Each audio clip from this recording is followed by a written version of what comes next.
this topic this week, it kind of stumped me, but we gonna rock on, and we gonna talk about this thing that we talk in nauseum about because it's necessary. It's necessary because nowadays people don't necessarily know how to communicate, as we talked about last week, but they don't know how to have the difficult conversations. That's where we're going today. We're going to talk about having difficult conversations and what to do when someone misbehaves. Mm. Jumping straight out there. We jumping into the shallow water first because you can't get deep unless you get shallow. And we're going straight to the first question, fellas. How do I know, or you know, when a difficult conversation is necessary? I, how do I know if it's necessary? I think some at least for me, a lot of difficult conversations uh, creates difficult moments, and there finds the need to address. But I also think relationship plays a part too, right? If you're at work as a leader, supervisor, or even as a support board, and if disagreement with what's going on, sometimes the right now is not the time, right? Depending on where you work, my my setting is in a customer service area, so I can't address everything right on the spot, because it may not come off professional in front of customers. But knowing that it needs to happen, because you know what the left and right limits should be. Um, with with with my brothers, it depends if we're talking, business, like something that we're doing together, or if we're just talking relationally, and it comes off uncomfortable and we have to have that conversation. It may have to be, hey, can we all meet and talk, or it may be, hey, let me call coach one on one, because I'm feeling some sort of way. But I think that's when it affects how the relationship flows going forward. Like, I'm not going to be uncomfortable talking with you because something is lingering on me. And so, to me, when it affects the relationship, it is necessary. Yeah, see, I'll pick up right where you left off because the relationship itself will tell me it's time. But some people may struggle hearing that because then when they hear it, they'll be like, "Well, how's the relationship tell me?" So I will add a little bit more color to it. You will tell me when it's time to have a difficult conversation. What I mean when I say that, your behavior will tell me, like what you're doing. Boundaries that have already been established, or just common. I don't know what I tend to call like common adult courtesy. The things that we believe that most adults should have. Yeah. So I think all of those things exist. The relationship, your behavior, and common adult courtesy will let me know. And like you continued, I'm just going to continue on because you're saying the relationship, and I agree there. And I think that when something affects the peace of the relationship or the individuals within, uh, whether it's the peace or the productivity of his workplace, when something affects how the relationship is supposed to normally move and maneuver, then a tough conversation has to be had. When a difficult conversation comes, it's not just, oh, it reached a boiling point, because if it waits to a boiling point, then it's been going on for a while and you didn't want to have it, so you avoided it. So it may come across as me being mad or something like that. But when I'm looking at the relationship and I'm saying, man, I just I want to say something, but I don't think I can. No, you should. I think when you go away from it, there becomes another problem on top of what you already have. Number two, Daddy trying to figure his camera out, I think. What should I do to prepare before having difficult conversations? I think the preparation of difficult conversations happen long before the opportunity to have difficult conversations present itself. So, what should I do to prepare? There's a lot of self work that I have to do.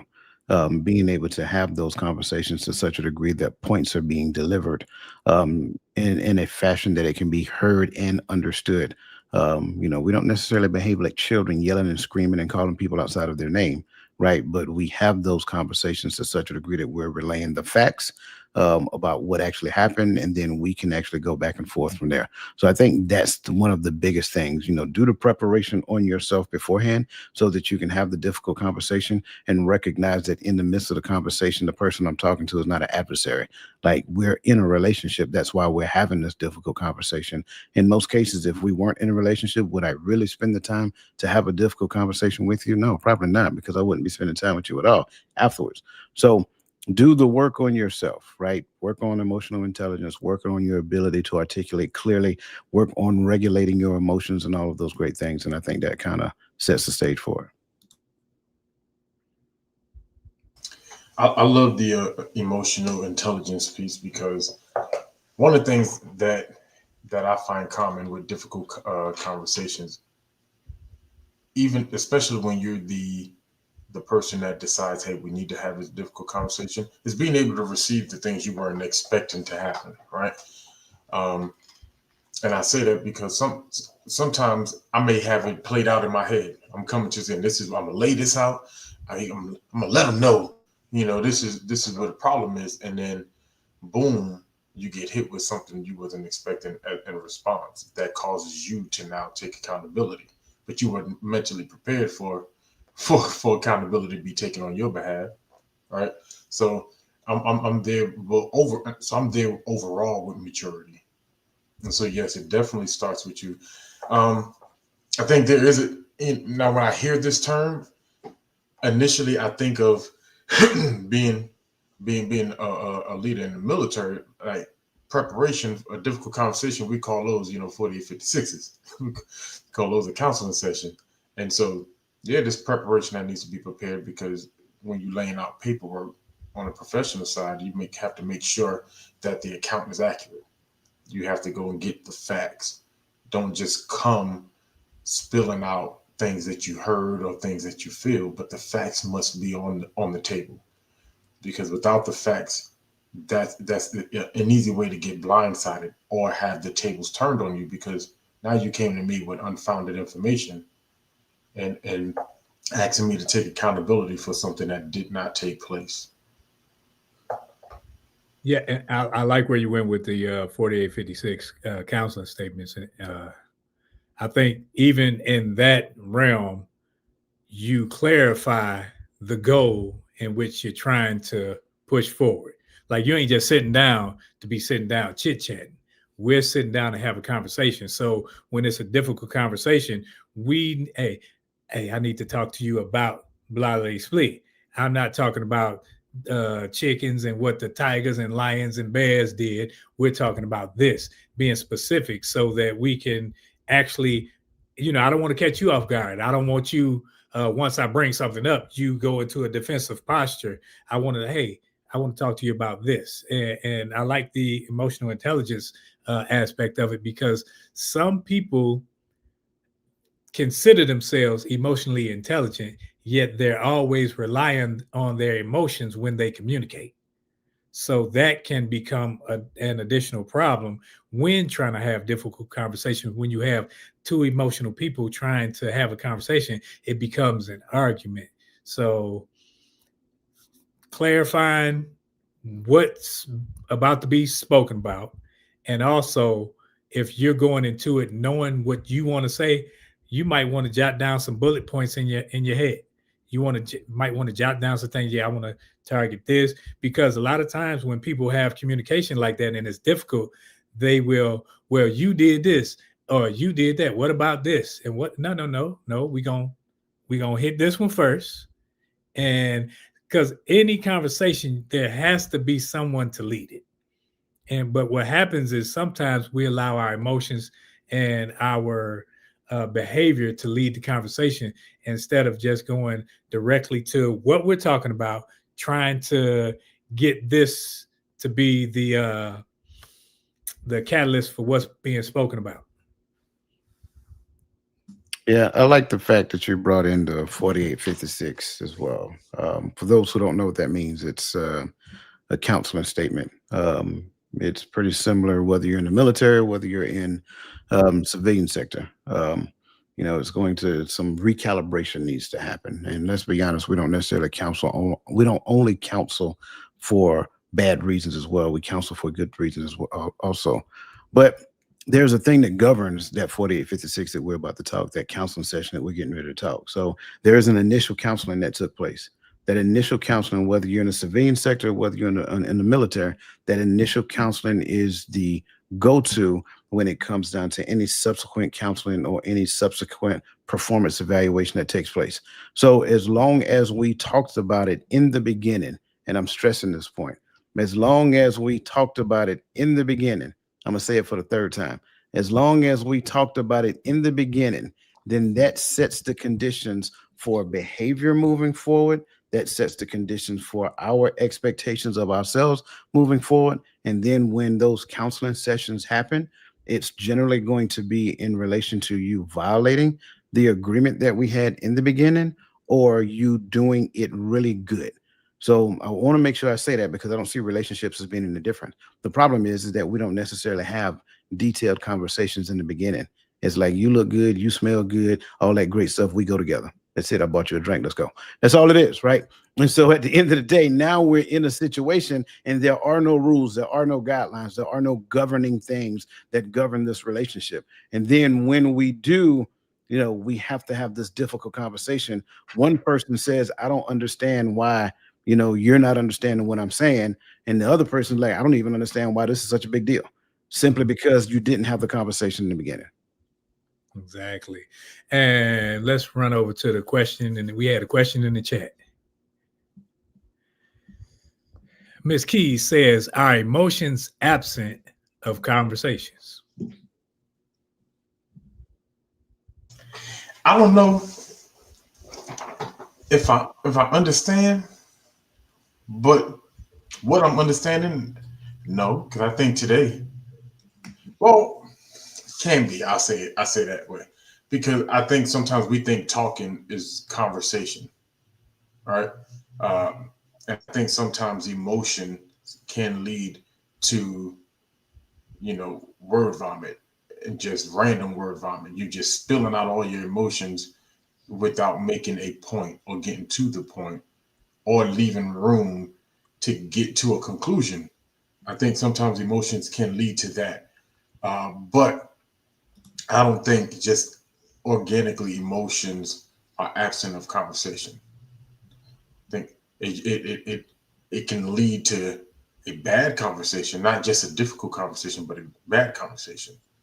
Because if we're just going in circles because your feelings are not being met with my responses, I don't see how that's my issue.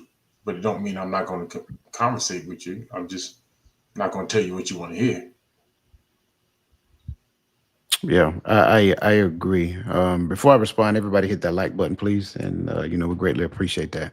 Regardless of whether you're on TikTok, I'm not TikTok. Oh Lord Jesus, whether you're on YouTube, Facebook, Instagram, or whether you're on LinkedIn, please hit that like button. We greatly appreciate you guys joining us today. To this question, are emotions absent? And she said, in she meant in conversations. Are emotions absent in conversations? No, absolutely not. I think it's a virtual impossibility to consider emotions are absent in conversations. I think the articulation of and the perception of is the challenge that we have because some things you think I need to be extremely emotional about, I may not display that emotion at the level of your expectation. That does not mean I don't have emotions. That just means that this thing that we're talking about does not move me to the space that it has moved you. That's okay. There's absolutely nothing wrong with that. I think we were doing, and I do not believe that she is talking about all of these things that I'm talking about right now, but I'm just covering them because of this question, right? I think a lot of times we will do well spending more time governing our emotions as opposed to judging another person's emotions. If we do that, then I think what ends up happening or what won't happen is that we be in a space of emotional hijacking, right? A lot of times emotions will hijack a conversation and then we got to no resolution, no understanding whatsoever. And we left the conversation totally without zero understanding. And then eventually we're going to have to come back and have this exact same conversation. So again, I just want to say that I really love this question, but again, it's impossible for emotions to be absent of a conversation. Exactly. I think that emotions are either expressed, suppressed, regulated, or unmanaged. So you have them either way because you feel a certain type of way. I remember in the military, uh, like I'm a person. When I feel it, if I feel a certain way, it's on my face. And the first sergeant, what's the face? He was foreign. What's with the face? I'm like, I don't agree. You want me to sit up here like a robot and be stern, and that's not how I communicate. So when I if I'm communicating with my face to you, you see a certain body language or something like that. That's not I'm not in my emotion, but I'm showing that hey, I can still manage this thing. I'm not acting out. I'm not flipping and everything like that. But emotions are always present. It's just whether or not you regulate your emotions. And that leads us right into question 3. How do I communicate how I feel without sounding confrontational? I think we just talked about it a little bit. Move your emotions to the side without sounding confrontational. Move your emotions to the side. Now, on the flip side, I'm gonna give you. Now y'all know my take, so just pray for me, right? But when it comes to brothers, I'm gonna give you one moment of me matching your energy when your emotion starts causing you to get disrespectful. Because I'm not gonna argue with no grown man, right? So let's just get that out the way. Uh, I'm gonna match your and that when I match it, it's not matching it to go back and forth. It's to say, hey, let's bring this back down to a respectful tone, right? And if we can't, y'all, I don't even need to, y'all know me. It's like, let's just leave it alone or let's go out back.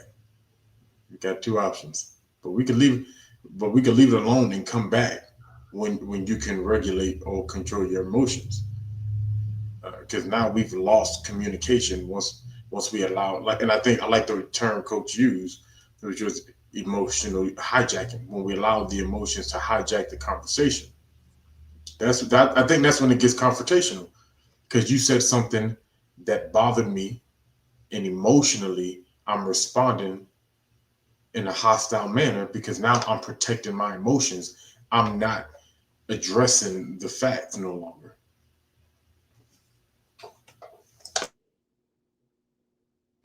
Yep. I don't mean to have a short response for this. How do I communicate? How do I communicate how I feel without sounding confrontational? I would say learn how not to sound confrontational. I mean, I hate to say it that way, but that's it. But the other side of it is that your posture matters, right? Mhm. A lot of times, what we tend to do is we allow our emotions to get the best of us, and then our emotions drive the behavior that we're displaying.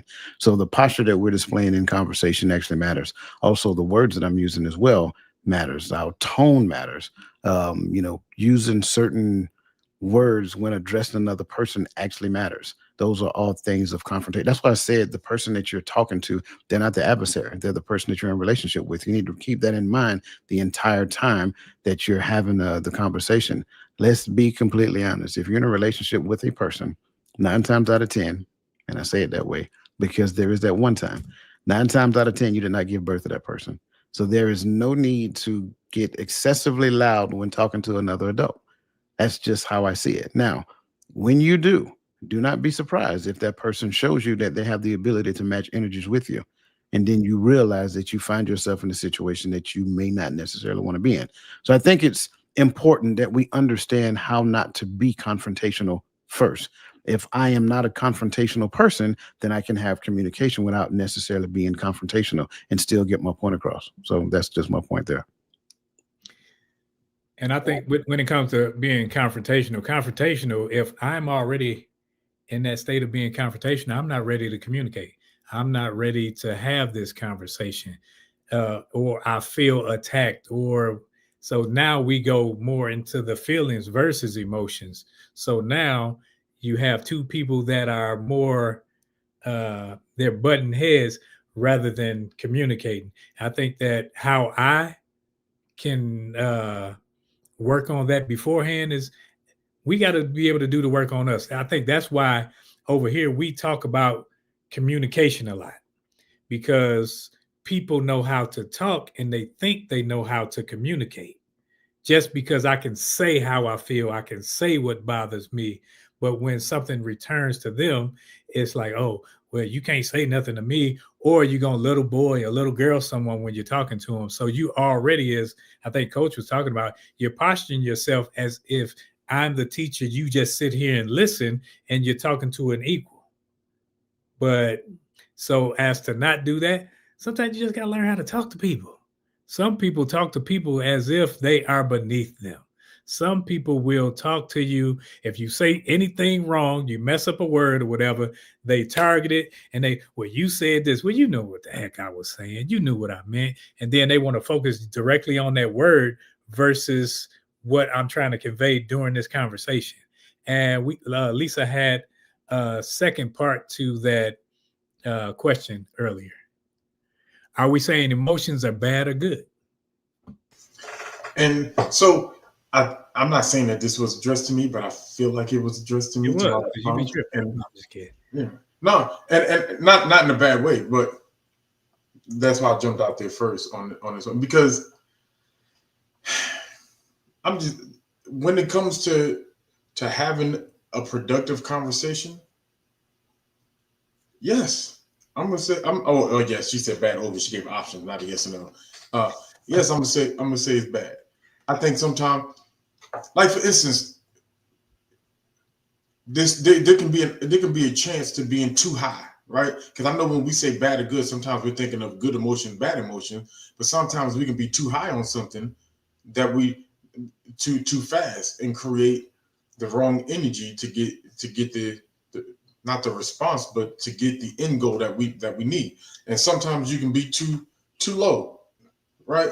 So I think just coming into the conversation with not without emotions, because I think that sounds like don't have emotions. You have them, right? But don't let it drive the conversation. And to me, that's just the end state right there. So yes, I can be excited, or yes, I could be frustrated, but no, that shouldn't be the determining factor of how the conversation goes. So to answer the question, are we saying emotions are bad or good? No, we're not saying that at all. That's, to me, that's the answer. Now, at the end of the day, like I said before, it is virtually impossible to have a conversation without, person having emotions. Let's just be honest. Georgia play football, Georgia win. I got emotions about that. I'm talking to somebody about a Georgia win. I got some emotions behind that. Georgia lose, I got some emotions behind it. I don't even want to talk to nobody when Georgia lose. Y'all know that already. But that's just what it is. There's some people I will talk to, but that's just it. I'm saying it lightly, but I think we need to understand it. Like Gaddy said, there's a range of emotions that we have, right? Your job is not to be all the way up here and not all the way down here. You have to figure out how to be in this range right here when you're having conversations. So I don't think anyone is saying that emotions are bad or good. They just are what they are. I agree wholeheartedly. So no, they aren't bad or good. I think they can depend on how you use them. I think emotions are good as signals. It lets me know, hey, I'm feeling a certain type of way about how you're talking to me, about what's being said or whatever. And it also lets me know, hey, I might need a break from this because right now I'm about to flip this table over. So so it's a signal to how I am feeling internally. And now what happens is it can be bad, as Gaddy was saying, when it drives my behavior. If it drives my behavior, now it's totally bad because now I'm leaning on my emotions, and my emotions aren't built on facts. My emotions are built on how I feel in the moment. So yes, it can be good, it can be bad, depending. If it is good as a signal to let you know where you are, how you're feeling in the moment, and it can be bad when it drives how you're moving. Next question, please. How do you how do you handle when a person doesn't want to take a break that you need when a conversation turns hostile? Whoa, let's Well, talk. I'll jump out there on this one. Um, I would say, first and foremost, if a conversation turns hostile, there's some more conversations that need to be had, not just the conversation that we're having right here. There's some definitely some conversations that need to be had because I should not be in a relationship, and it's just my opinion now. I should not be in a relationship with a person who has the ability to turn hostile towards me. That's a serious concern. Now, if I'm in a heated conversation and I ask for a break, and that's the key, I ask for a break. I don't demand a break. I ask for a break and then I tell them that can we come back and revisit this in 10, 15 minutes when tempers calm down and they don't want to take a break, then at that point I'm going to take a break anyway. And at the end of the day, when I take a break, I'm probably leaving the house and I'll be back when I get back. I'm just saying the truth at that point. Because, like I said, if it turns hostile, there is no telling how far it's going to go. And if they're hostile and they're trying to handcuff you in that conversation, you need to take a break. You need to vacate the premises. You need to, and I will go as far as say, go get a mediator when you before you come back. Come back with somebody that can mediate that conversation. I got it. It's not a very pop because you know how we do. What goes on in our house stays in our house. No, that's dangerous in this particular scenario. I laugh because I swear I'm the same way. I promise you. Don't give me a break when I need a break because we going okay. We got a break because like you said, I'm not just gonna walk to the other room. I'm gonna have to exit. I'm gonna have to leave. I'm not gonna be in this house because if you chase me and continue to talk or yell when I'm trying to regulate what I'm feeling at the moment, you're gonna be angry at my response. So let me just go. Let me come back. I think I did. I think I did that exactly what you said, Coach. I think one time not one time, a couple times. I had to bounce, and I was like, "Hey, bro, let me holler at you. Maybe you might need to come holler at." I think one time you did come over here, bro, Mhm. and because it just wasn't.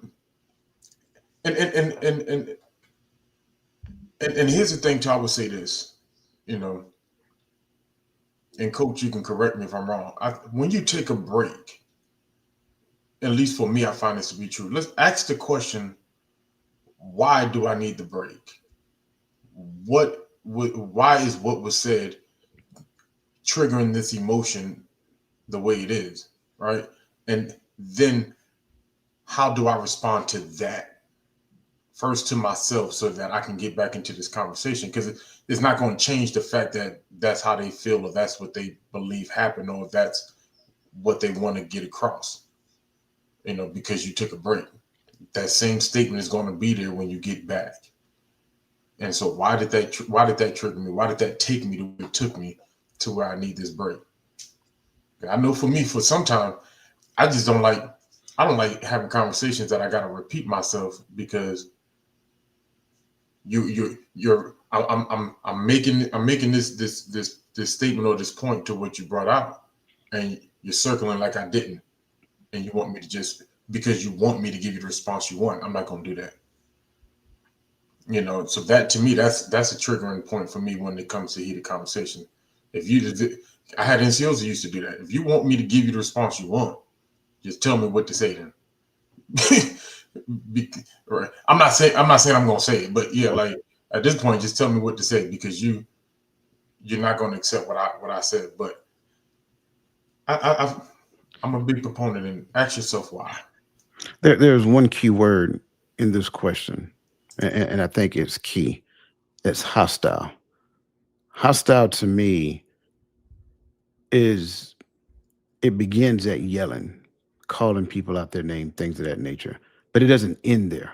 right?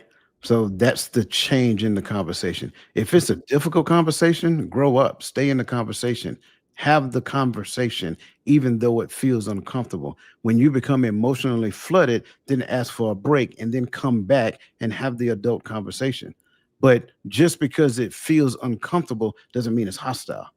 So that's why I wanted to make sure that we differentiate Yeah. between the idea of difficult conversation and hostility, because hostility means that it has the potential to do harm. And if it has the potential to do harm, we need to take a time out. And I'm an advocate of timeouts, but we have to take timeouts the right way. Taking a timeout is like telling the other person, like, look, we need to like take a time out from this conversation. Let's come back and do this again in like 10, 15 minutes so we can calm down. Go walk around the house, go drink some water, go do whatever it is, do some push-ups, do whatever it is you got to do, right? Take 10 minutes, 15 minutes, then come back to the conversation. But just breaking off from the conversation, not saying anything, that's not a timeout. That's telling the other person, like, hey, well, this conversation, even though we're going back and forth and exchanging words, this conversation isn't even worth my time anymore. I'm leaving. Bye. That's not a timeout. And yes, I hope I agree with everything y'all just said, because I think that when you look at hostility, hostility levels up. At no point is hostility gonna level down. It's not gonna be I'm hostile now, I'm ready to hug you. No, and hostility brings forth a level of violence to it, whether it's in the talk, whether it's in the emotions, whether it's in how I'm interacting with you, because now comes the name calling, now comes the cursing, now comes everything I'm trying to do to get my get back, as Medea said. So I think when we're looking at the hostile environment, I try not to have hostile conversations. I try not to, because I don't like where it brings me. If it's trying to bring me out of who I am, that's why when you in relationships, you don't get in a relationship and then 2 years down the line find out this person was hostile. You find that out as you're getting to know the person.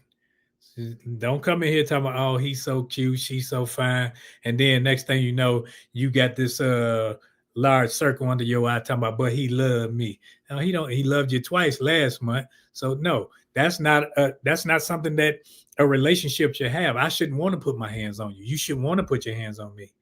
But if we having a difficult conversation, yeah, I may not want to converse about this thing. I may not want to talk about it, but I should give you the courtesy. I should give you the respect because of the relationship to say, hey, we got to talk about this. This is something that needs to happen. I don't like it. You don't like it, but it needs to take place. And at no time should there be any hostility, because when there's hostility, violence is the secondary hand of hostility that comes. So, no, if it's for me, you getting hostile, I'm putting my hands up, I'm done. Once Can, hostility comes in, because it becomes a combatant thing. can I do my Uncle Junior impression for a second and ask a question? Uh, because and let me explain why I'm asking this question in 2 seconds, right? Because we often talk about how certain things kind of feed us a false narrative of things, right? And so it makes me glad that y'all addressed the term hostile, right? Because I think we believe a hostile conversation is the same thing as a passionate conversation, like terminology, right?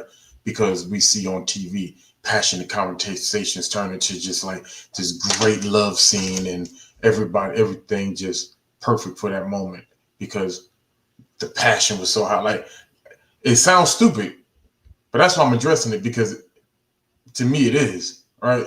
Like that's one of the things that I think that at least our generation has taken from what they see on TV. You're not going to argue your way into a better relationship or get hot, have a hostile argument all the way into a great passionate moment. What is there a difference between those terminologies? A hostile conversation, passionate. I think you can be passionate about something, but when hostility comes in, hostility it means that I'm looking to win by any means necessary. If I'm passionate about something, I can be passionate and it's not affecting me in a way that I'm looking to your detriment. Hostility means I'm trying to win. And if I got to roll over you, so be it, because I'm trying to win by any means necessary versus I'm trying to gain. Uh, I'm excited about this, or I'm so into this that it's something that, you know, brings me life versus a hostile act is, I ain't never seen a hostile takeover where somebody was smiling on the other end. Yeah, again, posture matters. So when we're talking hostile, you know when someone has a hostile posture. Being passionate, they don't have the same type of posture. It's more of a plead about a thing when a person is passionate. But when a person is hostile, you know it's a big. There is no confusion. Like you, let's come on. We all dudes up here. You know when a dude is hostile. You know what I'm saying? You know when a woman is hostile towards you. That's totally different. Like you can't even roll your eyes at me. I'm sorry. I'm just gonna call a spade a spade. That's hostile to me. We need to have a talk about that. I'm with you, coach, because I'm a person where it burns me up if I say something. I like, Gaddy, hey, coach, if whoever it is, I hate the word "what" if it comes behind me asking something. I'm asking for attention. Whoever say what, because am I bothering you? Like that what, it just makes my blood boil. So it's like one of those things. Like, okay, I'm gonna come back to this because I'm about to, be a. Wait, did you just get emotional about being Oh emotional? yeah, I hate You that. definitely did. I Yeah. heard him do the Luther Vandross just now, bro. You heard it? Ooh. You fool. Hey, but that's one of those things where it's a trigger for me, because to me it's a sign of disrespect. And I think when you leave disrespect unchecked, it continues. See, people don't like to be checked. Everybody needs to be checked at some time. When you do something and you overstep a boundary, I got to check that boundary. If I don't check that boundary, now I set a new standard. Now you're going to go above that and you're going to continue. And where it didn't bother you this time, no, it bothered me then. I didn't say nothing. See, once you don't say nothing, something, that's a problem. So you should be able to speak your mind without disrespecting the other person. Let's see. What is RBN? There you go. How would you address someone who is a professional counselor or friend and in a casual setting to you talks to you as if you are their patient, coach? It's a very slippery slope here. Mhm. Um, number one, there are some things that need to be understood that I can't extract from this question. Number one, the professional counselor and friend, i.e., casual, and I'm assuming this is just friend, like me rolling together. We friends, right? Um, and then casual setting, let's just say we all sitting on the back dock, just talking and whatever the case may be. That's a casual setting to me. Well, I think it's two ways to look at it. Number one, I think sometimes a person can have a job and then a person can actually be called to do a thing. If they have a job, that's their job. That's 9 to 5. That's all that is. When I get off at 5, I leave the job at work. But if I'm called to do the thing, it is virtually impossible to separate Dwayne from coach. I'm gonna say it again. It is virtually impossible to separate Dwayne from coach. You get Dwayne, you get coach. You get coach, you get Dwayne. You will find that he is the exact same person on the mic as he is in person, as whatever the case may be. So that's what I would. That's where I will start off. We need to understand who the individual is, and I know this is can be difficult sometimes. Also, the other side of it is that the individual needs to be forthcoming. This is just my job and my profession. When I get off, this is who I am. Or look, this is not just a job or a profession to me. This is who I really am. Right? I pattern my life after this. So when you understand the two differences there, now that can actually give some light to this question. Because with that being said, I know a lot of people say, "Well, I don't want to be your patient." Well, what makes you think you're my patient? That's generally because I get that sometimes. So don't get me wrong. What makes you think you're my patient? Like, help me to understand that. Because first and foremost, there are two things that identify you as a patient. There's a contract that exists, and there's some money that's been exchanged. If those two things did not take place, then you're not my patient. However, if I give you anything that I would normally give my patient, you might want to accept it. You might want to count it as grace. Because at the end of the day, you're getting, I like to joke when I say stuff like this, you're getting free chicken. So it's like, I get this question, but I want you to look at it from another perspective as well. Now, if that's all they do, I'll say this as well. If that's all they do, quote what, the American Psychological Association say, the DSM-5 says this, according to this, maladaptive behaviors look like this, right? If that's all they do, then you might want to recognize, like, do I want to be that close to this person because that's all they talk about? So I think it's two sides to this that has to be considered. I'm not necessarily saying your question is wrong. I think this is a great question, but I also think I know you, Robin. Stop that. I think it's two sides to look at it, right? And I'm not saying that this question is wrong. I think this is a great question, but I also think we need to understand who this person really is as well. Yeah. For me, the hard part about this question is knowing the depth of what you're talking about. Like, I feel like a part of this is situational, and we're not privy to the specifics, right?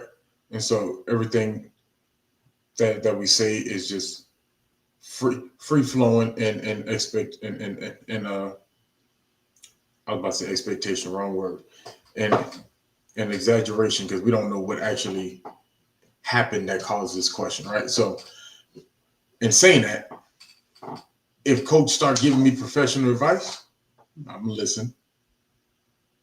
Right? If my friend is a counselor or a therapist or something like that, and I'm talking about a situation, when we're talking as friends, and because I know my brothers, they're if that happens, it's because he recognizes something that puts me in danger of moving the wrong way. And so I feel if coach ever steps out and said, well, according to whatever them things he quoted, because I don't know what they were, I'm gonna shut up for a second, because he's been not even just formally educated, but he's been practiced in using it. So I'm gonna listen to what he said. Okay, what did he recognize? And you ain't even got to be a professional, right? At the certain thing, because I think we've all done it to each other. Ro's quick to catch you when you're talking. I remember telling him a story one time, and I'm just trying to be a friend, and because how dare, and he goes, yeah, because you was in your emotions. That's why you did that. I ain't at you that. I know I was in my emotions, but him pointing that out in that moment made me realize how petty my response was. So, but in order for me to give that flip side, I really have to know what the depth is, because I don't have that experience. I don't think coach ever coaches me just because that's his profession, and he just goes, no, this is what you're going to do, and blah, blah. But I feel if he does it, it's because he's trying to keep me from taking a wrong turn. I'm loving it, because I'm with coach, because you can't separate who I am from who I am. It's just who I am.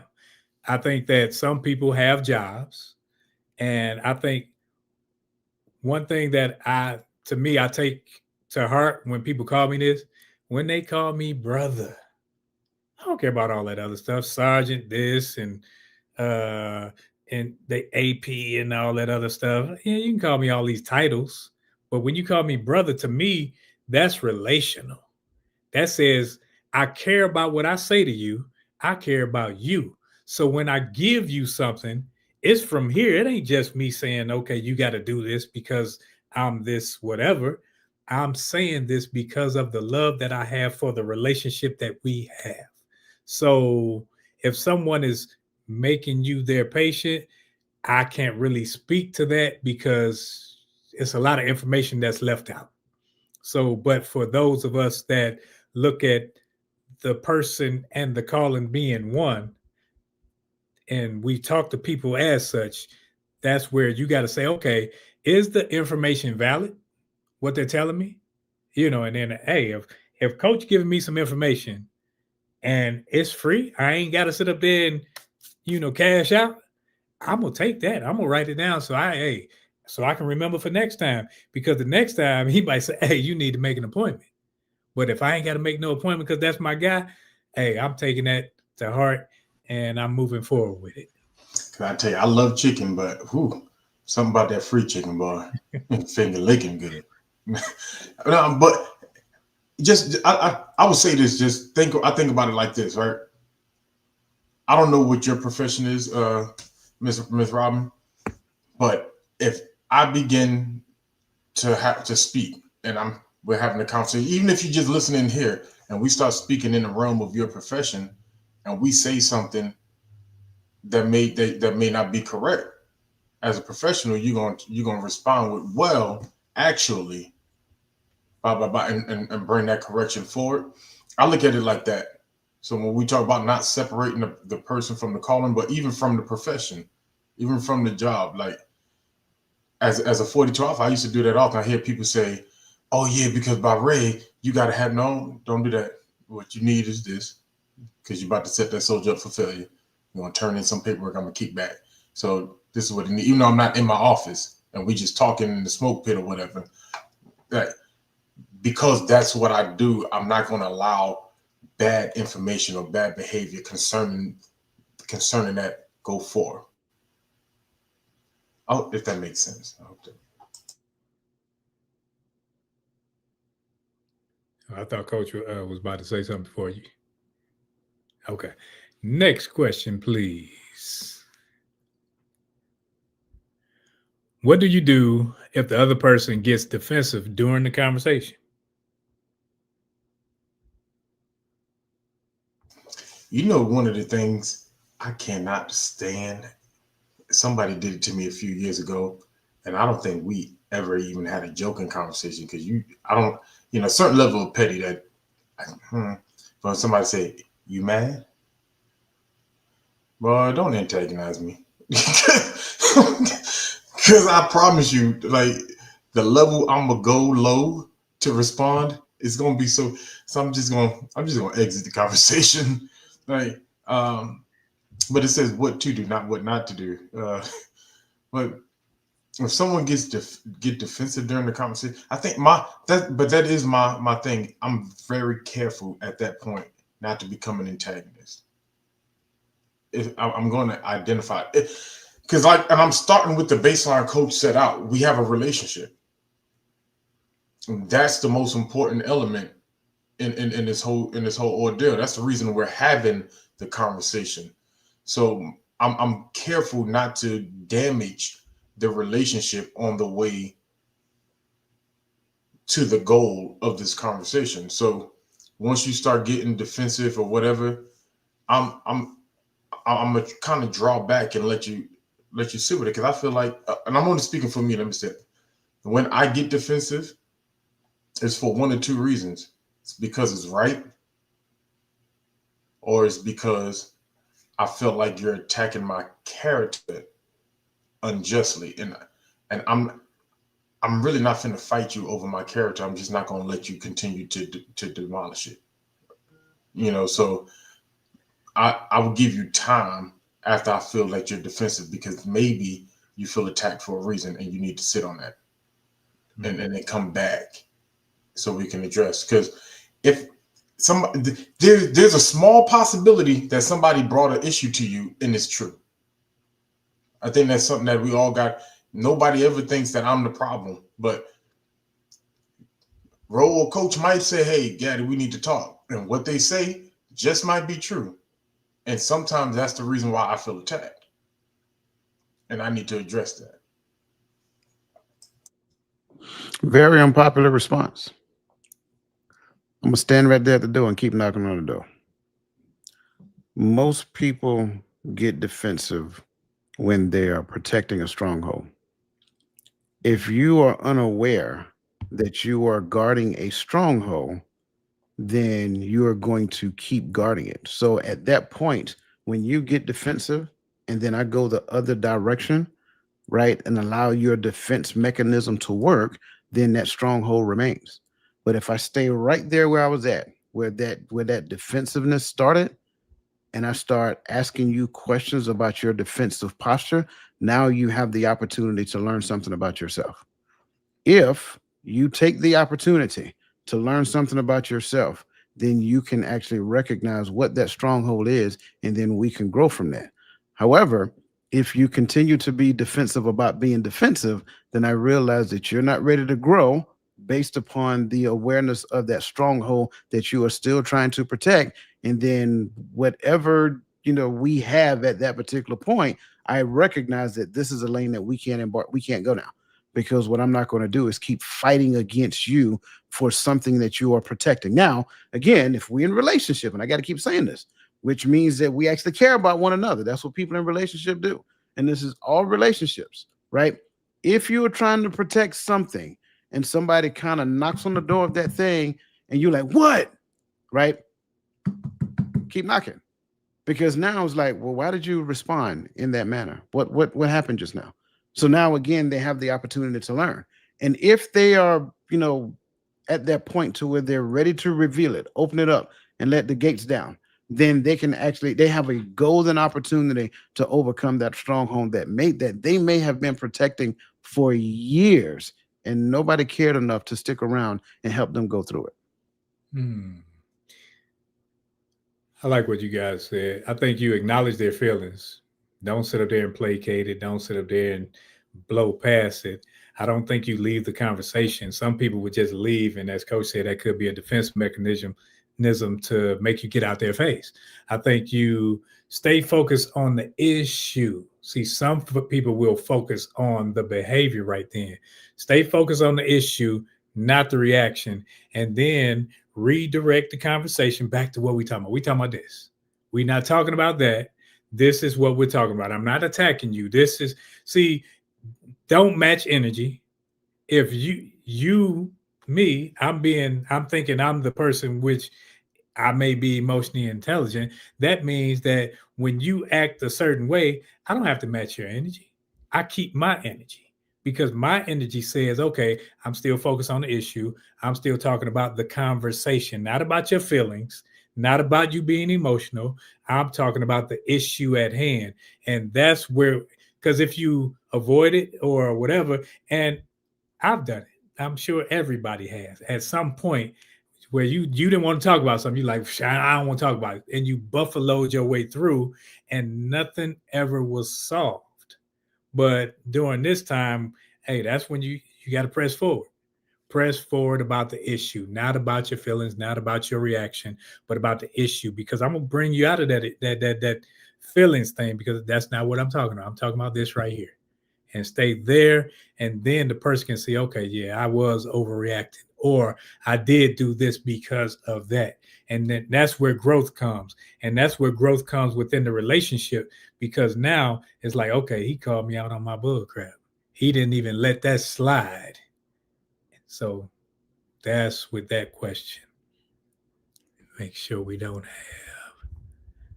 Let's see. Next question. How can I stay calm when and if the conversation gets emotional? Well, this kind of goes back to the whole emotional intelligence piece, right? This is the pre-work that you must do before getting into these type of conversations. I think there's simple techniques that you can do. You can practice deep breathing. You can take your time and respond to the question. You don't have to be so quick to answer. I think a lot of times what we want to do is be quick to pop off, because that's what we do. We want to pop off, right? But take your time. Don't be so quick to give a response. Just take a deep breath, think about what you're saying, and then say it in response to what you actually heard. Even if, like, I know we can be in certain places and somebody says a kind of like a sideways comment, you don't necessarily have to respond back at the same level or the same energy that they comment. You can take your time and respond back in a fashion that honors your character. And I think that's the key. You are, and I can only talk about me, right? I am an ambassador. So if I am an ambassador, I make sure that my behavior reflects that who I represent, not ever forgetting that piece. I don't go back to what I used to do years ago, whatever the case may be. I make sure that I respond in such a way that when others see me, they're like, man, you handled that really good. And I don't do it looking for them to say it. I do it for them to say, hey, I see what you did. Can you show me how you did that? That way now I can point them to the source to where I learned how to actually do that. So I think that's important. Number one, you stay calm by taking a deep breath. Sometimes you do deep breathing. Sometimes you may count real slow. Don't be so quick to respond. And then recognize that you are an ambassador of something or someone, and make sure that that is always who you put forward when you respond.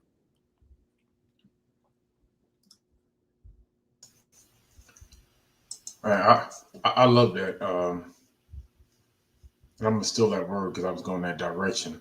But ambassador, I think we are all ambassadors, right? It's just of who we are ambassadors of is the question.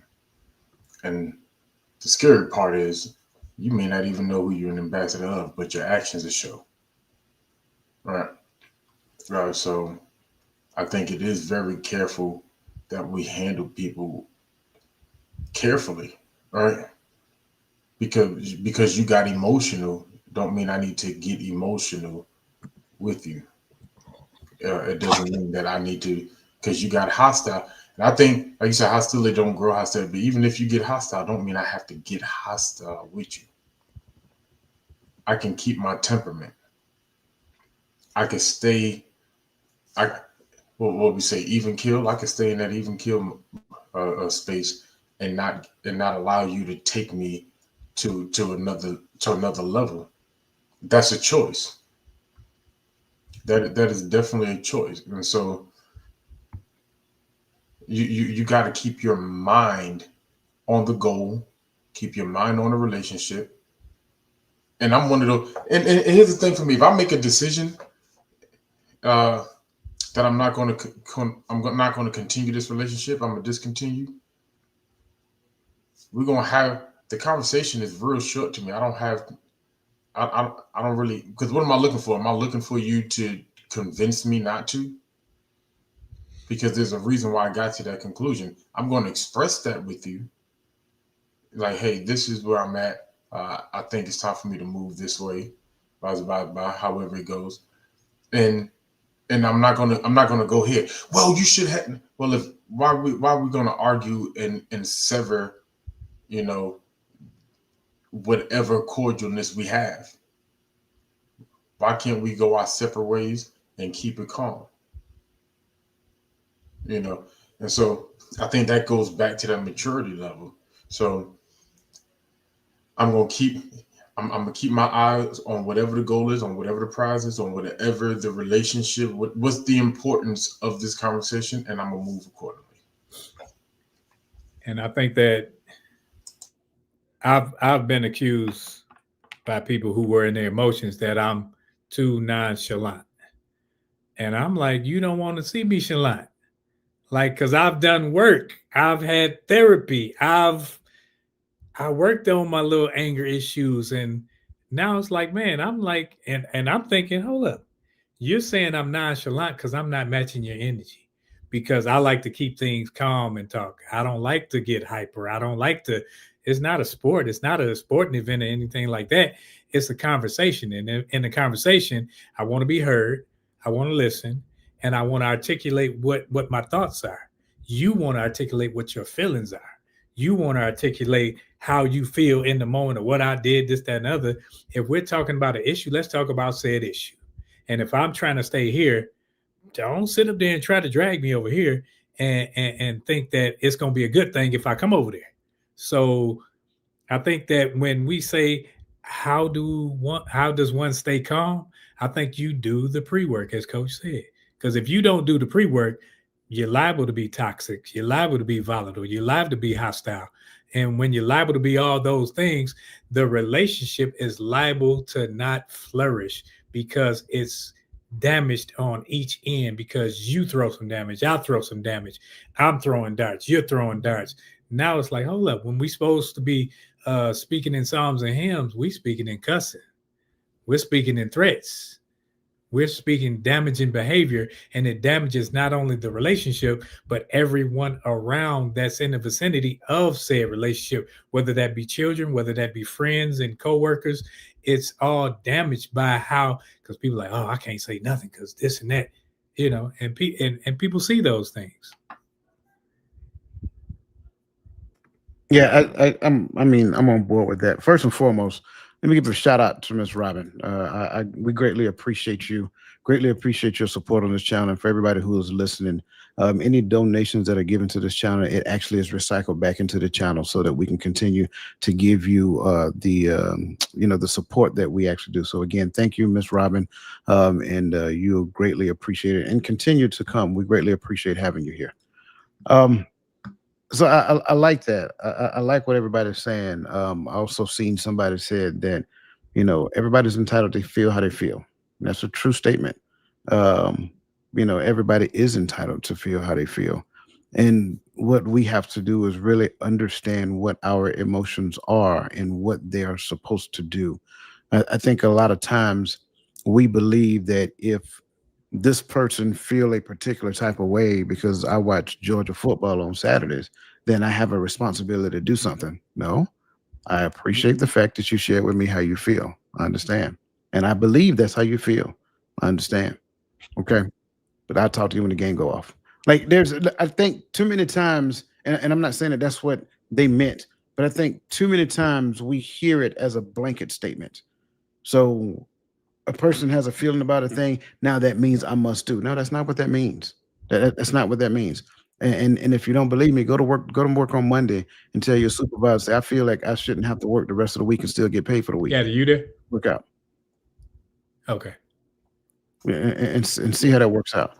Because I think at the end of the day, we'll recognize something huge. In one setting, we behave a particular type of way, and then in another setting, we change the parameters of how we behave.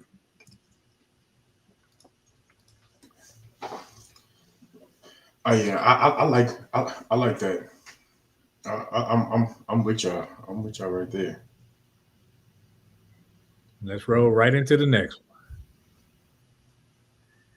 How do I set boundaries without coming off as rude? I feel like Coach gonna take part of my answer. So if I come off as rude for setting a boundary, I don't think I'm the problem. How do I come off as rude? I don't think the person setting the boundary is the problem. Now, maybe if I came off rude, if I did come off rude because I was being rude, maybe then the problem is I didn't set the boundary until the boundary was crossed. And so now I'm moving in emotion. A lot of this is like, it sounds like we keep doubling back to emotional intelligence, but is that not what severs communication? All right. And so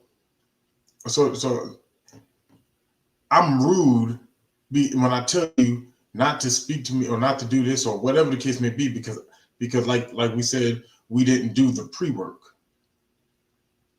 We built this relationship off of having fun and talking about whatever we're talking about, and oh, you're so beautiful, and oh, he does this, he opens the car doors, he paid for this. But have you talked about what you do, the don'ts?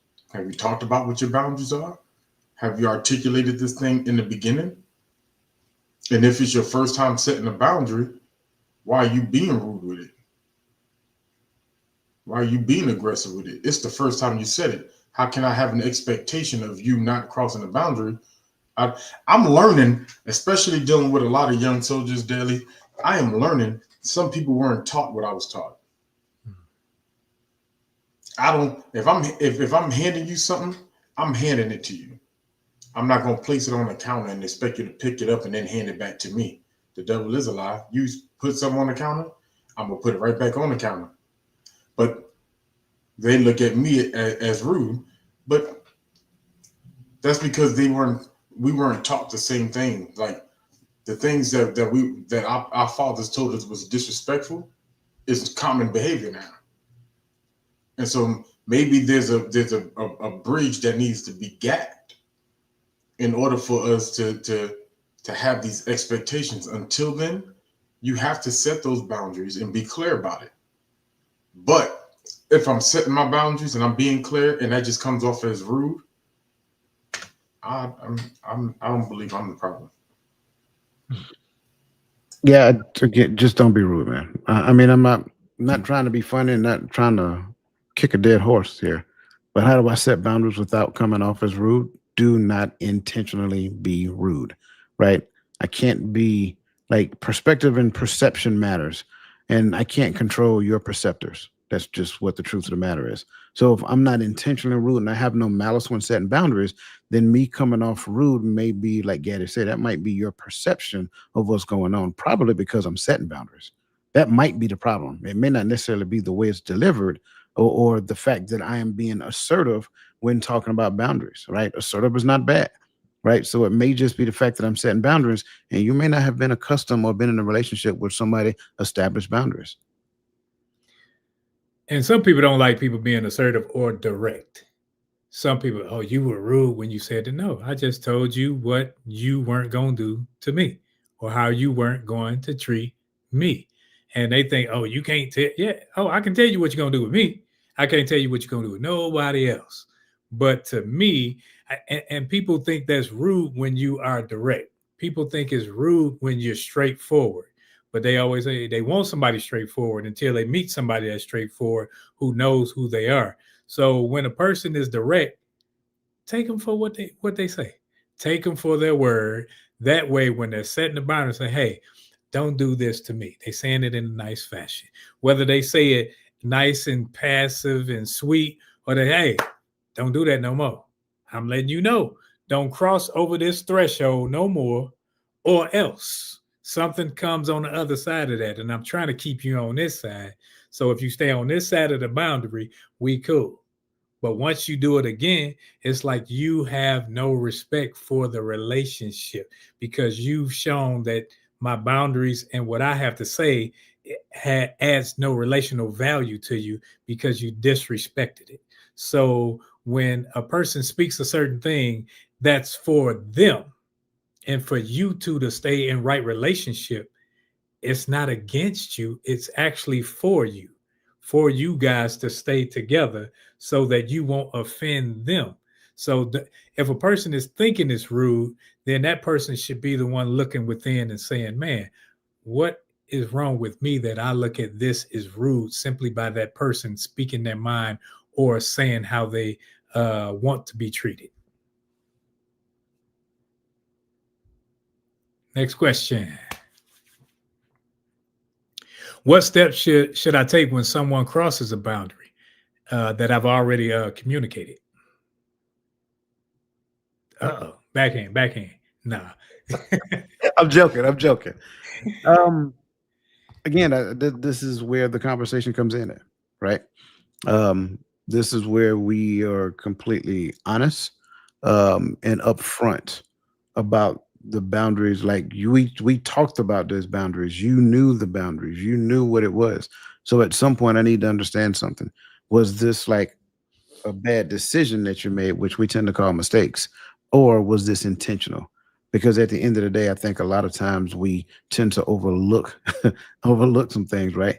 No, I'm not. I'm not going to put the hands on. 'Em. I'm long past the land of the hands ministry, but I'm just saying. I think it's important for us. Gaddis said he's not. I think it's important for us to sit down and have an honest conversation about the boundary that we both understood existed and how did we get to the point of violating the boundary. I don't necessarily need to know the why. The why, I think sometimes we get caught up in that in the why. But I want to know, how did we go from understanding into violation? That part is better for me because if something changed, then this is the time to talk about it. This is the time to let me know what changed in your eyes based upon this relationship. But if nothing changed, now I just need to want to know how. How do we move from here to here?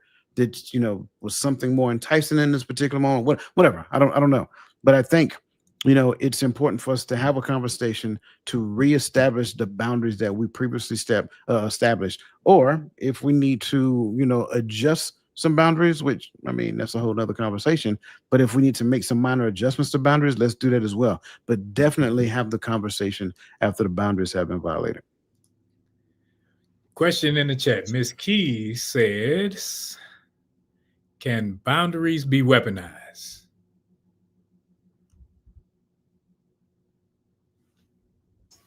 I'm interested in a response to this question. Oh, I thought you were gonna go first. I know I mentioned, but I'm really really interested in your responses on this one because I'm kind of torn. I don't know. Tell me why you're torn. I want to hear this one. That's what I'm interested in right there. because I think sometimes, and I know, Sister Keys to Keys Realty will never do this, but I feel like sometimes the word weaponized is weaponized, right? Like we use that term, you weaponizing your boundaries because I want to cross them, because I don't want you to have boundaries. So I think sometimes we get to a place or not sometimes, we live in a generation of people to where we believe it's right because I did it and have no care for how that affects the other person. I have my boundaries for a reason, and I shouldn't have to articulate why I have these boundaries. Oh, it's trauma based. And what if it is? If you are not willing to deal with that boundaries, well, have a nice day. Right? If my boundaries are too much, then that we don't have to be in a relationship. I think sometimes we forget that. You might be a cool people or a cool person, don't mean I have to be in a relationship with you because I just think you're cool. I'm going to cross your. Sometimes we know I'm going to cross your boundary. If that's just who I am, then you knew before you crossed it, you was going to cross it.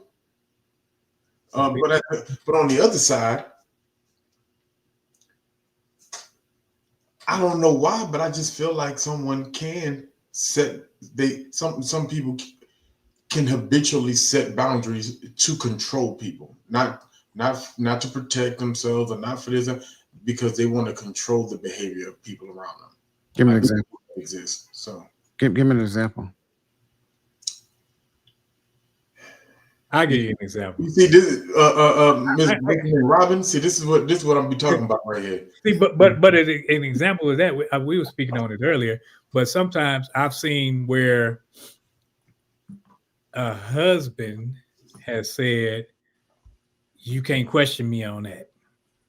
It's like you trying to set a boundary on what I can question you on because you are trying to manipulate the person. You trying to control the outcome of whatever. You trying to save your high and everything. So sometimes you trying to set boundaries to manipulate the person, to punish the person or whatever. So you saying, okay, we can talk about everything else, but then boom, oh, I ain't talking about that. You ain't talking about that. You say a husband, right? Husband, wife, whomever it is in relationship. Did they magically get married? Huh? Has nothing to do with them setting the boundary though. Yeah, no. That didn't answer my question. Did they magically get married? Not unless it was with Lucky Charms in there. Right, exactly. So that means that there was a period of time that they got to know one another, right? I knew he was going there. I don't know why you fell for that it. Being said, in getting to know each other, those boundaries probably were pre-established. Probably. In most cases, the way that we do stuff, 2 months, 3 months, let's get married. Nah, probably not. But again, that's why you don't rush to the doggone altar when it comes down to get married. But if you take the time to get to know the person, the boundaries should have been established in the get to know you phase so that you know what you're getting yourself into in relationship. So if that person had established that you can't question me about nothing before they got married, you still walk the aisle, I want to hear the complaints. You knew what you was getting into. You owned it. You decided to do it. So if you decided to do it, you accepted that as a boundary. That's an if though. So you don't think people switch up? I think some people switch up. They hold their boundaries to get. And I don't even think that's a hole in the boundary. I think that's you trying to save your hind parts. Well, I mean, You know, Well, six in one hand, half a dozen the other. Switch up, save yourself, whatever it looks like. Do I believe that people create boundaries based upon the situations that they find themselves in? Sure, absolutely. But if that's the type of person that you're dealing with, you knew that person had that potential back here because they were switching up long before that. That's what I'm saying. You see that? Hey man, I got it. we were blinded by the Yeah. I tell you what, beauty. show up tomorrow morning. We're gonna talk about that. Yep, you muted. Look, want me to do it? Show up tomorrow morning. We're gonna talk about that. I think you hit your mute. No, I'm not muted. Huh. You can't hear him? He got his boundaries up. But his hearing boundaries. But that's kind of like my point. But I think I'm with you, Gaddy, on the weaponized piece. I am struggling with that because boundaries, if we understand what they really are, boundaries actually make the relationship better. It doesn't keep anybody outside of anything. Right? I say that part again. Boundaries make the relationship better. So if we establish them correctly and do it right, they are not weaponized. They can't be weaponized. They're there to protect the relationship. The fence that you have around your house is there to protect everything within the boundaries of that house. It is your first line of defense. That's why I'm saying a while ago, people talk about boundaries, but they don't necessarily know what they're talking about. They're looking at self-protective measures, right? But yet they're in relationships. Okay, sure. That sounds great. But if you understand how to set it and what it really means, it actually makes it better for the other person when we set it the right way. Properly, yes. Gaddy, you stuck? I think Gaddy's stuck. That's that boundary, bro. That's that boundary. I'm trying to tell you. This is what happened. We don't know how to set boundaries. Hey, you available man ain't so available right now. Nah.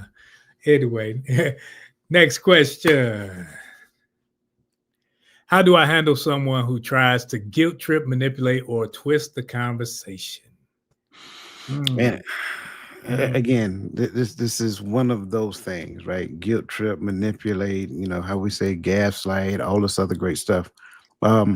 Again, being able to have an honest and authentic conversation is important, right? Being able to address what you are observing in the conversation is important so that they can, because you got to realize some people may not be aware. Sorry, I'm just gonna call a spade a spade. Some people may not necessarily be aware that they are a chronic manipulator. Some people go through their whole life just manipulating their way through it. There are different. I haven't gone over this, and I will at a later point in time. But there are different personality types to which some people are just manipulators. That's what they do. And so, how do I have a conversation with that person? Honestly, openly, upfront, no hesitation. Tell them exactly what I'm observing. I don't have to call them names or anything of that nature. I may even approach it by asking them a question. Hey, man, do you know that X, Y, and Z, right? Was that your intent? Oh, no, it was okay. So now they're aware. So if they're aware, now they have a responsibility to do something about their awareness. Will they do something? Well, if they're a chronic manipulator, probably not. However, if we're connected, you know, some sort, and I'm going to use the workplace relationship because, again, I can't be in relationship with people who are chronic manipulators. But if it's a workplace thing, every time I see it, bring it to their attention. Eventually, something will set in. I don't have to be aggressive. I don't have to back them in the corner, anything of that nature. Just have the honest conversation with the person about what you observe, not about what you feel, what you observe. And I think that's the key. Just like they said, you know, for those of you who are old enough to remember Dragnet, stick to the facts. I ain't old enough. Nah. How do I handle someone who tries to guilt trip, manipulate, or twist the conversation? I think you have to put them up in their face. So if you're trying this, I'm gonna recite it right back to you. I'm gonna say it so like make sure you understand what you're saying to let you know that hey, this ain't getting past me just because you feel a certain way. Because sometimes people will try to guilt trip you by their triggers, guilt trip you by their hurts and things that happened in the past, and expect for you to bow down simply because that affected them or whatever. And that has absolutely nothing to do with the conversation. Whereas if you bring it to their attention, Now we got to say, hey, this is a problem because you're trying to manipulate the conversation to go your way simply by bringing this up, simply by bringing this into not into question, but into it's like in the evidence or whatever. No, this has absolutely nothing to do with it. Has nothing to do with your feelings. This is something you feel a certain type of way about, and now you're looking at it as a get out of jail free card.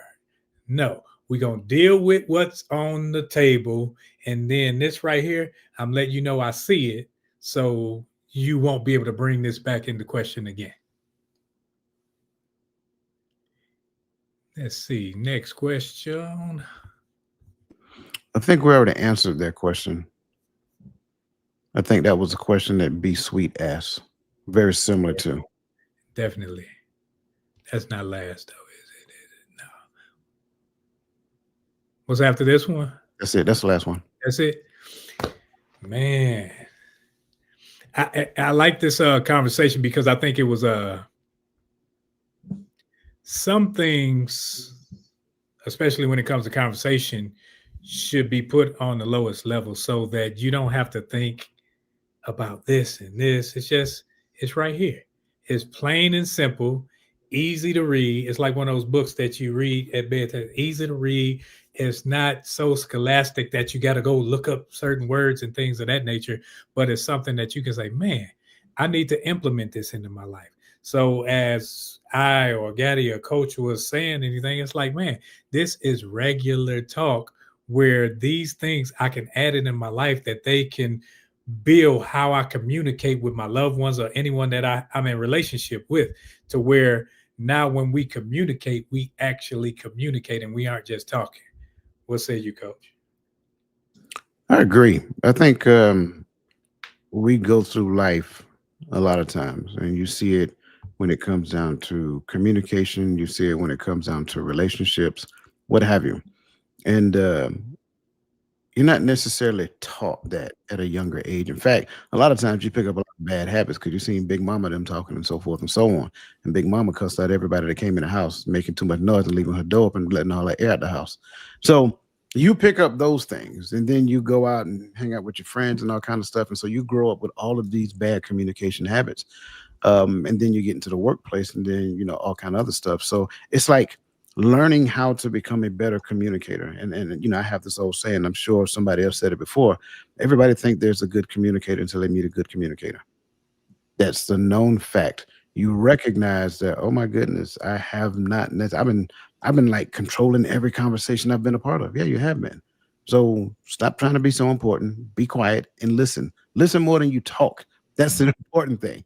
That's why you got two ears and one mouth. We've been saying that for years, but very few people do it. Right? In the space of relationships, some of us need to learn how to listen, not just hear, listen. Be able to regurgitate something somebody say back to you instead of just regurgitating it. Paraphrase it, summarize it, whatever. Show them that not only did you hear what they said, but you processed it and then changed the words around so that you show them that you actually understand it. So yeah, I'm agreeing with you there. Welcome back, bro. Man, I don't know what's going on tonight. It's the boundaries, dog. Man, Roland changed his lenses. Now we can see him clear, and then mine start acting up. He sent all his bad juju over here to mine. Now, now, how do I maintain the relationship after the hard conversation? Make sure that the conversation met the goal of what the conversation was supposed to. I think this question becomes hard when we don't look at conversation, because do most of us know what a conversation looks like, or a hard conversation looks like when it met the goal? Or have we been around mature enough people that we saw a conversation meet the end goal? Because I'll be honest with you, a lot of times people feel like when two parties get into a discussion, the person that was wrong, if they admit they're wrong and they come and they apologize or whatever the case may be, and they correct themselves, that they got punked. And that's the image people come to. Like, I'm not going to give in to what you said because you're not going to punk me. You're not going to make me look like this in front of. But people don't realize that that's a sign of maturity. You didn't come and say, "Do this again, I'm gonna knock you." And I'm like, "No, we had a conversation. I recognized and I made an adjustment. That's called accountability. I recognized and I did the work to correct it because the relationship was the most important part. But because we don't know what that looks like, you know, we only know argue because we think like when we were kids, like, oh, I used to meet my best friend, we're fighting, we'd be friends again tomorrow. But then we fight again. The reason why we kept fighting because we was fighting about the same thing over and over again, right? Because we were kids and we didn't know how to have a conversation and how to meet an end goal. We're adults. We should know how to have a conversation and meet the end goal. And I think that shows not only maturity, but that shows how much both parties care about this relationship. And so that in and of itself should be the answer to me. I think to add to what he is saying, um, it is a very easy thing to do, but it's more difficult than we can imagine. How do I maintain the relationship after a hard conversation? By determining that the relationship was worth maintaining before the hard conversation came about. Hmm. If I made this decision way back here before hard conversation became available, then the decision and the commitment to the relationship was made. When I get into hard conversation, when the reason why conversation is hard is because I have a commitment to myself about being right. So who's more important, me or the relationship? It should be the relationship if I committed to the relationship. But a lot of times we get in a hard conversation and we fight for our little piece of the pie, right? We go and get all of the worldly logic. Don't let nobody silence you. You need to be heard. Don't all this other great stuff. Stop all that. All that stuff is actually it's actually there to tear the relationship apart, right? That's why I said stop trying to be so important. Listen more than you talk. If what I have to say isn't so important, but when I do say whatever it is I'm going to say, I'm actually responding to what you say, isn't that called a conversation? That's where we mess up at. We get to the point we're just spewing perspectives. She said this, he said that. And if you pay close attention, neither one of those statements are connected whatsoever. Hmm. There lies the problem. Make the decision before the hard conversation happens. Man, you should have said that one. Hey, like everything, every show, every movie, every podcast, there comes a point where it has to end. And it only ends for 7 days because we'll be back on next week, I think.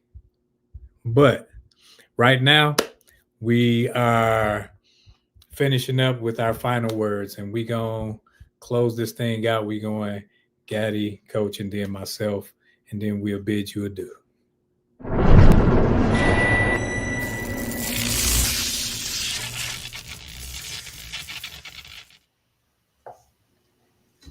I believe in this community we talk very often about relationships. We talk a lot about communication, and every time we have this conversation, we find that it's still empowering, that it's still impactful. We find, and we know this because we see it in the chat. We're still engaged. We still have questions that are unanswered every time we have a conversation like this, um, which means we should now recognize the importance of it in the importance of relationship and the importance of community, that we should want to do the work now. If you haven't done the work, I think we have to get past this mindset of I've made it, I'm mature enough, I'm smart enough, I can handle it, right? Because I believe everyone believes that about themselves. But if we take the approach that I'm forever learning and I'm forever growing, I'm forever maturing, we will never miss an opportunity to go and do the work, to go and learn. One of the most interesting things that I saw, one of the greatest shooters or the greatest shooter of all time, Steph Curry, throws up 100 shots every day at practice. But we think he got the answer. He's the guy. All right. Continue. So do the work. Let's continue to understand how to become better communicators, how to become better emotionally intelligent, how to become better relationally, and then how to grow so that we can so that we can become better for each other. My self growth should better my relationships and my community. That's all I got. The title of this conversation is Handling Difficult Conversations. What to do when someone misbehaves? Well, I will ask the question differently. What to do when that someone is you, right? I think that becomes a thing for us to consider. What happens when someone takes a mirror and put in my face and show me my behavior objectively? Do I get defensive? Do I hold firm to my posture because I want to be right? I need to be right. Every place I've been always told me that I was great. My mom and daddy never told me anything that showed me that I behaved in a particular manner that is not conducive for a relationship. Do I have the capacity to yield to the objective information that I'm receiving about myself? See, I believe difficult conversations create amazing opportunities. See, I look at things differently. Conflict creates opportunities for a relationship to become better. It creates depth and breadth. A tree gets bigger and stronger because of the wind and the storm. So if you look at it from that perspective of relationships become stronger because of the storms that they go through. So do we have the ability to go through a storm, weather the storm, and become bigger and better and stronger for each other so that we can actually understand and show other people that just because difficult times happen, it does not necessarily mean it's the end, mean that it's the end. We can actually overcome the difficulty and move back into the space of harmony so that we can continue to move forward. And that's my final thought.